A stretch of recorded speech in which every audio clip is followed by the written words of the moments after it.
Dalawang high-value individual ang naaresto ng mga operatiba ng Agoo PNP sa bisa ng search warrant sa Barangay San Julian West, Agoo, La Union.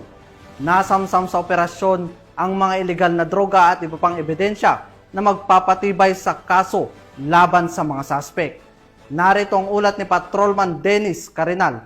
Arestado ang dalawang high-value drug personality sa ikinasang search warrant operation ng mga otoridad dakong alas 9 ng umaga nito lamang August 6, 2025 sa Barangay San Julian West, Agoo, La Union. Kinilala ni Police Major Ricardo C. Serrano Jr., hepe ng Agoo Municipal Police Station, ang dalawang akusado na si alias Store at Reyna, parehong residente ng Barangay San Julian West, Agoo, La Union, na itinuturing na high-value individual sa talaan ng mga otoridad.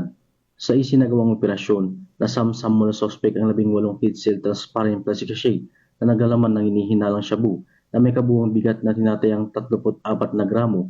Ayon sa mga otoridad, ang halaga ng naturang iligal na droga ay humigit kumulang 231,200 pesos. Bukod dito, narecover rin sa operasyon ang mga sumusunod na ebidensya: 1 piraso ng black coin purse, 1 digital weight scale, 1 green lighter, 1 orange lighter, 9 improvised glass toter, 6 unused folded aluminum foil.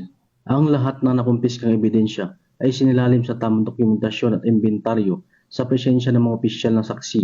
Samantala, ang suspect ay kasalukuyan na sa kustodiya ng Agoo PNP at maharap sa kasong paglabag sa Republic Act 9165 o Comprehensive Dangerous Drugs Act of 2002. Mula dito sa Picadillo, Ilocos Region, ako po ang inyong Police News Network Correspondent, Patrolman Dennis Carinal, alagad ng batas, tagataguyod ng Balitang Pulis.